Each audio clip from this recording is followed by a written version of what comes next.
اعوذ باللہ من الشیطان الرجیم بسم اللہ الرحمن الرحیم۔ سورہ سبا آیت نمبر 31 میں اللہ تعالیٰ فرماتے ہیں، اور کافر لوگ کہتے ہیں کہ ہم تو ہرگز ایمان نہ تو اس قرآن پر لائیں گے اور نہ ان کتابوں پر جو اس سے پہلے اتری ہیں۔ کاش تم ان ظالموں کو اس وقت دیکھو جب یہ اپنے رب کے سامنے کھڑے ہوں گے، ایک دوسرے پر بات ڈالتے ہوں گے۔ جو لوگ کمزور تھے بڑے لوگوں سے کہیں گے، اگر تم نہ ہوتے تو ہم ضرور مومن ہو جاتے۔ آیت نمبر 32 میں اللہ تعالیٰ فرماتے ہیں، بڑے لوگ جواباً کمزوروں سے کہیں گے، کیا ہم نے روکا تھا جس وقت تم کو ہدایت پہنچی تھی؟ نہیں، بلکہ تم خود ہی مجرم تھے۔ آیت نمبر 33 میں اللہ تعالیٰ فرماتے ہیں، اور کمزور لوگ بڑے لوگوں سے کہیں گے، نہیں، بلکہ تمہاری رات دن کی چالوں نے ہم کو روک دیا تھا، جب تم ہم سے کہتے تھے کہ ہم اللہ سے کفر کریں اور اس کا شریک ٹھہرائیں، اور جب وہ عذاب کو دیکھیں گے تو اپنی پشیمانی کو چھپائیں گے، اور ہم یعنی اللہ تعالیٰ کافروں کی گردنوں میں طوق ڈال دیں گے، پس جو وہ کرتے تھے اس کا بدلہ ان کو مل جائے گا۔ آیت نمبر 34 میں اللہ تعالیٰ فرماتے ہیں، اور ہم نے کسی بستی میں کوئی ڈرانے والا نہیں بھیجا، اور اللہ تعالیٰ نے کسی بستی میں کوئی ڈرانے والا نہیں بھیجا مگر وہاں کے خوشحال لوگوں نے یہی کہا کہ جو چیز تم کو دے کر بھیجا گیا ہے ہم اس کو مانتے ہی نہیں۔ آیت نمبر 35 میں اللہ تعالیٰ فرماتے ہیں، اور یہ بھی کہا کہ ہم بہت سے مال اور اولاد رکھتے ہیں اور ہم کو کبھی عذاب نہیں ہوگا۔ وہ لوگ کہتے تھے کہ ہم بہت سا مال اولاد رکھتے ہیں اور ہم کو کبھی بھی عذاب نہیں آئے گا۔ آیت نمبر 36 میں اللہ تعالیٰ فرماتے ہیں، اے نبی مکرم محمد صلی اللہ علیہ وآلہ وسلم، آپ کہہ دیں کہ میرا رب جس کے لیے چاہتا ہے روزی فراخ کر دیتا ہے اور جس کے لیے چاہتا ہے تنگ کر دیتا ہے، لیکن اکثر لوگ نہیں جانتے۔ اللہ تعالیٰ نے اس آیت میں فرمایا ہے کہ اے رسول صلی اللہ علیہ وآلہ وسلم، آپ ان سے فرما دیں کہ میرا رب جس کے لیے چاہتا ہے روزی کو فراخ کر دیتا ہے، یعنی رزق کو بڑھا دیتا ہے، اور جس کے لیے چاہتا ہے رزق کو کم کر دیتا ہے، تنگ کر دیتا ہے، لیکن اکثر لوگ نہیں جانتے۔ آیت نمبر 37 میں اللہ تعالیٰ فرماتے ہیں، اور نہ تمہارا مال اور نہ تمہاری اولاد ایسی چیز ہے کہ تم کو ہمارے قریب کر سکے درجے میں، ہاں مگر جو ایمان لائے اور نیک عمل کرتا رہے، ایسے لوگوں کو ان کے اعمال کے سبب دگنا بدلہ ملے گا، اور وہ اطمینان و سکون کے ساتھ بالا قانون میں ہوں گے۔ آیت نمبر 38 میں اللہ تعالیٰ فرماتے ہیں، اور جو لوگ ہماری آیت میں ہم کو عاجز کرنے کی کوشش کرتے ہیں وہ عذاب میں ہرگز کیے جائیں گے۔ آیت نمبر 39 میں اللہ تعالیٰ فرماتے ہیں، اے نبی مکرم محمد صلی اللہ علیہ وآلہ وسلم، آپ فرما دیجئے کہ میرا رب تو اپنے بندوں میں سے جس کو چاہتا ہے روزی فراخ کر دیتا ہے اور جسے چاہتا ہے اس کے لیے تنگ کر دیتا ہے، یعنی جس کے لیے چاہتے ہیں روزی کو بڑھا دیتے ہیں اور جس کے لیے چاہتے ہیں رزق کو کم کر دیتے ہیں، اور جو چیز خرچ کرو گے تو اللہ اس کا بدلہ دے گا، اور وہ بہترین رزق دینے والا ہے۔ اور جو چیز اللہ تعالیٰ کی راہ میں خرچ کرو گے تو اللہ تعالیٰ اس کا بدلہ ضرور دیں گے، اور وہ بہترین رزق دینے والے ہیں۔ آیت نمبر 40 میں اللہ تعالیٰ فرماتے ہیں، اور جس دن اللہ سب کو جمع کرے گا پھر فرشتوں سے کہے گا کہ کیا یہ لوگ تمہاری پوجا کرتے تھے؟ آیت نمبر 41 میں اللہ تعالیٰ فرماتے ہیں، فرشتے کہیں گے، تو پاک ہے، تو ہی ہمارا دوست ہے، نہ کہ یہ، بلکہ یہ تو جنات کی پوجا کیا کرتے تھے، ان میں سے اکثر جنات ہی کو مانتے تھے۔ آیت نمبر 42 میں اللہ تعالیٰ فرماتے ہیں، آج تو تم میں سے کوئی کسی کو نقصان اور نفع پہنچانے کا کوئی اختیار نہیں رکھتا، اور ہم ظالموں سے کہیں گے کہ اس دوزخ کا عذاب چکھ لو جس کو تم جھوٹ خیال کرتے تھے۔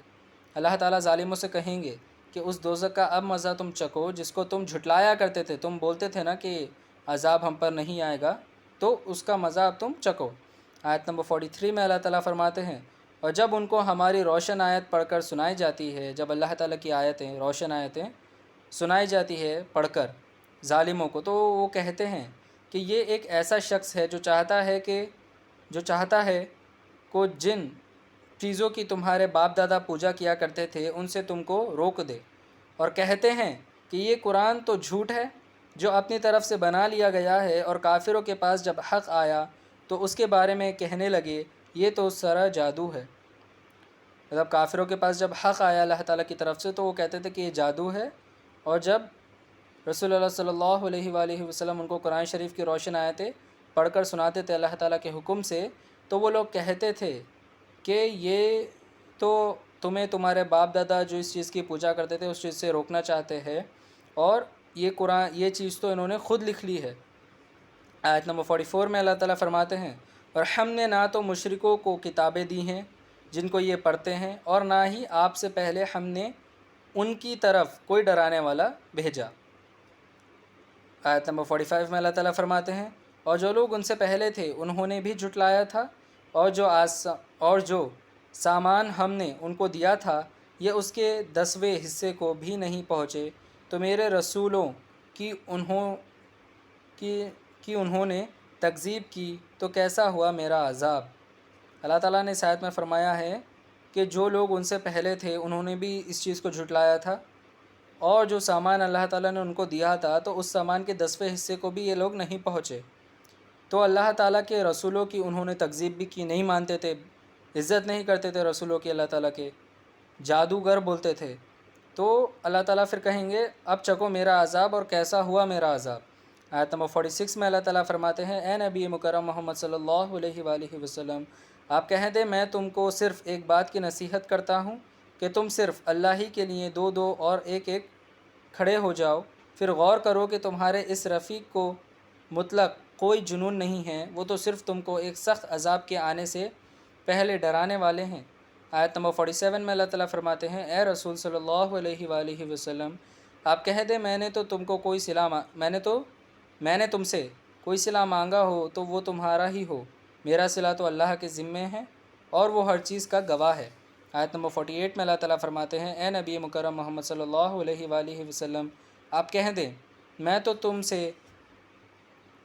آیت نمبر 48 میں اللہ تعالیٰ فرماتے ہیں، آپ کہہ دیں میرا رب تو اوپر سے حق اتارتا ہے، غیب جاننے والا ہے۔ آیت نمبر 49 میں اللہ تعالیٰ فرماتے ہیں، اے نبی مکرم محمد صلی اللہ علیہ وآلہ وسلم، آپ کہہ دیجئے حق آ چکا ہے اور باطل نے پہلی بار پیدا کر سکتا ہے، اور باطل نہ پہلی بار پیدا کر سکتا ہے اور نہ ہی دوبارہ۔ آیت نمبر 50 میں اللہ تعالیٰ فرماتے ہیں، اے رسول صلی اللہ علیہ وآلہ وسلم، آپ کہہ دیں اگر میں گمراہ ہوں تو میری گمراہی کا ضرار مجھے کو ہوگا۔ اگر میں رسول اللہ صلی اللہ علیہ وآلہ وسلم سے اللہ تعالیٰ نے فرمایا کہ آپ کہہ دیں کہ اگر میں گمراہی میں ہوں تو اس کا گناہ، اس کی سزا مجھے ہوگی، اور اگر میں ہدایت پر ہوں تو یہ اس قرآن کے طفیل سے ہے جو میرا رب میری طرف وحی کرتا ہے، بلا شبہ وہ سننے والا بہت قریب ہے۔ آیت نمبر 51 میں اللہ تعالیٰ فرماتے ہیں، اور اگر آپ دیکھیں جب یہ لوگ گھبرا جائیں گے تو عذاب سے نہ بچ سکیں گے اور قریب ہی سے پکڑ لیے جائیں گے۔ آیت نمبر 52 میں اللہ تعالیٰ فرماتے ہیں، اور وہ کہیں گے کہ ہم اس دین پر ایمان لے آئے اور اب اتنی دور سے ان کا ہاتھ ایمان لانے کے لیے کس طرح پہنچ سکتا ہے۔ آیت نمبر 53 میں اللہ تعالیٰ فرماتے ہیں، حالانکہ پہلے تو ایمان لانے سے انکار کرتے رہے اور بن دیکھے دور ہی سے ذہنی خیالات کے تیر چلاتے رہے، ذہنی یعنی دماغی خیالات کے تیر چلاتے رہے۔ آیت نمبر 54 میں اللہ تعالیٰ فرماتے ہیں، اور ان میں کشش کی چیزوں میں پردہ حائل کر دیے جائیں گے جیسا کہ ان کے ہم جنسوں کے ساتھ کیے جائیں گے تو ان سے پہلے تھے، وہ بھی الجھن میں ڈلنے والے شک میں پڑے ہوئے تھے۔ صدق اللہ العظیم و صدق مولانا رسولہ الکریم۔